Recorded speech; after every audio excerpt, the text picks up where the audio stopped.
Scent ಹಾಕಲ್ಲ ತಮ್ಮ ನಡ್ಕೊಳ್ತಿ ಬಿಡೋದು ನಾನು ಇಲ್ಲ AK-47 ಕಣ್ಣ ಕಾಣ್ತಾವಲ್ಲ ಇವು ಎಲ್ಲ ಚೆನ್ನಾಗಿಲ್ಲ ಲೋಗೋ ಡೌನ್ ಮಾಡೋಣ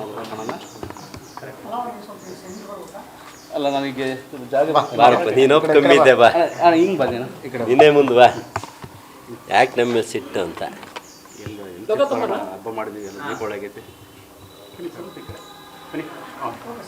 ರಾಕೇಶ್ ಓಕೆ ರಮೇಶ್ ಅಣ್ಣ ಓಕೆ ಓಕೆ ಓಕೆ ಕೇಳಿ ಏನು ನೀವೇ ಬಂದಿದ್ದೀರಿ ಸರ್ ಯತೀಂದ್ರ ಸಿದ್ದರಾಮಯ್ಯ ಹೇಳಿದ್ದಾರೆ ನೆಕ್ಸ್ಟ್ ಉತ್ತರಾಧಿಕಾರಿ ಸತೀಶ್ ಜಾರಕಿಹೊಳಿ ಅವರು. ಇದು ಕಾಂಗ್ರೆಸ್ ಪಕ್ಷ, ನಮ್ಮದು ಹೈಕಮಾಂಡ್ ಪಕ್ಷ. ಇದು ಮೈಸೂರು ರಾಜರ ಮನೆ ಅಲ್ಲ. ಇದು ಮೈಸೂರು ರಾಜಮನೆತನದಲ್ಲಿ ಏನಾಗ್ತದೆ, ಅವರಾದ್ಮೇಲೆ ಯಾರು ಇರ್ತಾರೆ ಮಕ್ಕಳು ತಂದೆ ಹಿಂಗೆ ಈ ರೂಟು ಇರ್ತದೆ, ವಂಶ ಪಾರಂಪರ್ಯ. ಇದು ಆ ಥರ ವ್ಯವಸ್ಥೆ ಅಲ್ಲ. ಹೈಕಮಾಂಡ್ ತೀರ್ಮಾನ ಮಾಡ್ತದೆ. ಹೈಕಮಾಂಡು ತೀರ್ಮಾನಕ್ಕೆ ನಾವೆಲ್ಲ ಬದ್ಧರಾಗಿರಬೇಕು. ಒಂದಿನ ಉತ್ತರಾಧಿಕಾರಿ ಯಾರು, ಮುಂದಿನ ಮುಖ್ಯಮಂತ್ರಿ ಯಾರು ಅನ್ನೋ ವಿಷಯಕ್ಕೆ. ಅದನ್ನೆಲ್ಲ ಈಗೆಲ್ಲ ಯಾರ್ಯಾರು ಏನೇನು ಹೇಳಿಕೆ ಕೊಟ್ಟು ಪಕ್ಷಕ್ಕೆ ಮುಜುಗರ ಆಗೋಂಥದ್ದನ್ನು ಮಾಡಬಾರ್ದು. ಏನಾಗ್ತದೆ, ಅವರೊಬ್ಬರು ಸೀನಿಯರ್ ಲೀಡರ್ ಇದ್ದಾರೆ. ಯತೀಂದ್ರ ಸಿದ್ದರಾಮಯ್ಯ ಒಂದು ಸರಿ MLA ಇದ್ದಾರೆ, ಒಂದು ಸರಿ MLC ಇದ್ದಾರೆ. ಅಂಥವ್ರು ಈ ರೀತಿ ಬಾಲಿಶ ಹೇಳಿಕೆಗಳು ಕೊಟ್ಟರೆ ಏನಾಗ್ತದೆ, ನಾಳೆ ದಿನ ನಾವು ಅವ್ರು ಫಾಲೋ ಮಾಡೋಕ್ಕಾಗ್ತದೆ. ನಾವು ಒಂದು ರೀತಿ ಕೊಡ್ತೀವಿ, ನಾನೊಂದು ಕೊಟ್ಟೆ ಅಂತ ಇನ್ನೊಬ್ರು ಒಂದು ಕೊಡ್ತಾರೆ. ಈ ಥರ ಎಲ್ಲರೂ ಒಂದೊಂದು ಹೇಳಿಕೆ ಕೊಟ್ಟರೆ ಪಕ್ಷಕ್ಕೆ ಡ್ಯಾಮೇಜ್ ಆಗ್ತದೆ. ಪಕ್ಷಕ್ಕೆ ಡ್ಯಾಮೇಜ್ ಆಗೋದು ಒಳ್ಳೆಯದಲ್ಲ. ಯಾಕೆಂದರೆ ತಮಗೆಲ್ಲ ಗೊತ್ತಿದೆ. ಈಗಾಗಲೇ ನಮ್ಮ DK ಶಿವಕುಮಾರ್ ಸಾಹೇಬರು ಹೇಳ್ತಾಯಿದ್ದಾರೆ 2028ಕ್ಕೂ ಕಾಂಗ್ರೆಸ್ ಅಧಿಕಾರಕ್ಕೆ ಬರುತ್ತೆ. ನಾವು ಆ ನಿಟ್ಟಿನ ಕಡೆ ಗಮನ ಕೊಡಬೇಕು. ಎರಡನೇ ಬಾರಿ ನಾವು ಗೆಲ್ಲಬೇಕು, ಸರ್ಕಾರ ಬರಬೇಕು 28ಕ್ಕೆ, ಮತ್ತೆ ನಾವು ಕಾಂಗ್ರೆಸ್ ಮುಖ್ಯಮಂತ್ರಿ ಕಾಣಬೇಕು ಅನ್ನೋದ್ರ ಕಡೆ ನೋಡೋಕೆ ಬಿಟ್ಟರೆ ಸುಮ್ಮನೆ ಬಾಲಿಶ ಹೇಳಿಕೆಗಳು ಕೊಟ್ಟು ಗೊಂದಲ ಸೃಷ್ಟಿ ಮಾಡೋದು ಒಳ್ಳೆಯದಲ್ಲ. ಆಮೇಲೆ ಹೈಕಮಾಂಡು ಸಹ ಗಮನ ಕೊಡಬೇಕಾಗ್ತದೆ. ಯಾಕೆಂದರೆ ಒಂದು ಓಟು ಎಷ್ಟು ಇಂಪಾರ್ಟೆಂಟ್ ಅಂತೀವಿ. ನಮ್ಗೆ 2-2.5 ಲಕ್ಷ ವೋಟರ್ಸಲ್ಲಿ ಒಬ್ಬ MLA ಓಟು ಅಷ್ಟೇ ಅವಶ್ಯಕತೆ ಇರ್ತದೆ ಸರ್ಕಾರದಲ್ಲಿ. ಸುಮ್ಮನೆ ಇವ್ರು ಯಾರೋ ಒಂದು ಹೇಳಿಕೆ ಕೊಟ್ಟರು ಅಂತ ಸುಮ್ಮನೆ ಇರೋದು, ಮುಖ್ಯಮಂತ್ರಿ ಮಕ್ಕಳು ಅಥವಾ ಇನ್ನೊಬ್ಬರು ಅಂತೇಳಿ ನಾನೇನು ಹೇಳಿಕೆ ಕೊಟ್ಟರೆ ನೋಟಿಸ್ ಕೊಡೋದು, ಇದ್ಯಾ ಧರ್ಮ? ನಾವು ಇಂಥವನ್ನೆಲ್ಲ ಒಪ್ಪೋದಿಲ್ಲ. ಹೈಕಮಾಂಡ್ ಈ ಕೂಡಲೇ ಇದಕ್ಕೇನು ಮಾತಾಡಬೇಕು, ಏನು ಕ್ರಮ ತಗೊಂಡ್ರೆ ಉತ್ತಮ. ಯಾಕಂದ್ರೆ CM ಮಗನೇ ಈ ಥರ ಒಂದು ಹೇಳಿಕೆ ಕೊಟ್ಟಿರ್ತಕ್ಕಂಥ ಎಲ್ಲೋ ಒಂದು ಸಿಂಟಮ್ಸ್ ಇರಬಹುದು. ಹಾಗಾದರೆ ಇಲ್ಲಿ ಇಲ್ಲ, ತುಂಬ ಸರಿ ಅವ್ರು ಮಾತಾಡ್ತಾ ಇದ್ದಾರೆ. ನಾವು ಸೀನಿಯರ್ ಲೀಡ್ರು ಅಂತೇಳಿ ನಾವು ಏನು ಮಾತಾಡೋಕ್ಕೆ ಹೋಗಿಲ್ಲ. ಆದರೆ ಈ ಥರ ಹೇಳಿಕೆ ಕೊಡಬಾರ್ದು. ಪಕ್ಷಕ್ಕೆ ಯಾವತ್ತೂ ಮುಜುಗರ ಆಗಬಾರ್ದು. ಪಕ್ಷ ಇದ್ದರೆ ನಾನು ಇನ್ನೊಬ್ಬರು, ಪಕ್ಷನೇ ಇಲ್ಲ ಅಂದರೆ ಯಾರು ಉತ್ತರಾಧಿಕಾರಿನೂ ಇರಲ್ಲ, ದಕ್ಷಿಣಾಧಿಕಾರಿನೂ ಇರಲ್ಲ.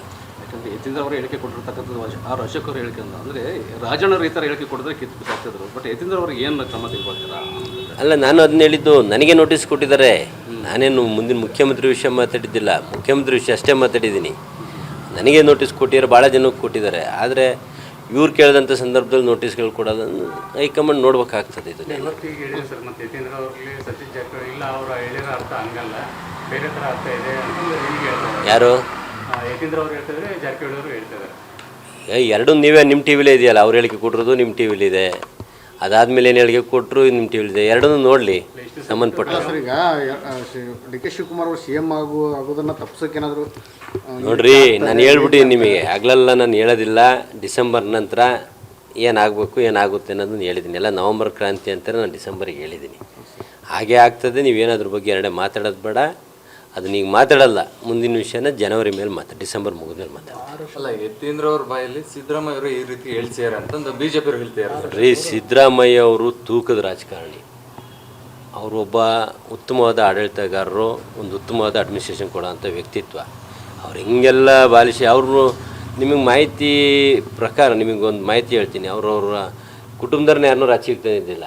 ಅಂಥ ಒಂದು ಅಧಿಕಾರ, ಅಂಥ ಒಂದು ಇಂಥದಕ್ಕೆ ಹೋದ್ರೂ ಎಲ್ಲಿವರೆಗೂ ತಂದಿದ್ದಿಲ್ಲ. ಅವ್ರು ಇತ್ತೀಚೆಗೆ ರಾಜಕೀಯ ಕೊನೆ ದಿನಗಳಂತ ಅವ್ರೇನು ಇವ್ರು ಹೇಳಿದ್ದಾರೆ ಯತೀಂದ್ರ ಅವರು. ಆ ಸಂದರ್ಭದಲ್ಲಿ ಅವ್ರನ್ನೆಲ್ಲ ರಾಜಕೀಯಕ್ಕೆ ಬಿಡ್ಕೊಂಡಿದ್ದಾರೆ ಯತೀಂದ್ರ ಸಾಹೇಬ್ರು ಅವ್ರನ್ನ.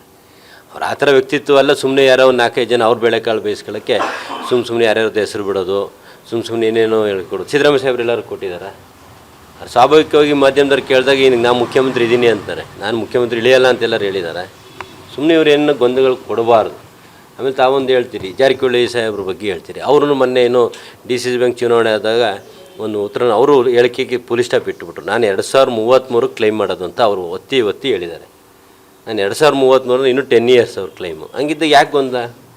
ಎಲ್ಲ ಸುಸೂತ್ರವಾಗಿ ನಡೀತಿರ್ಬೇಕಾರೆ ಗೊಂದಲ ಯಾಕೆ ತರಬೇಕು?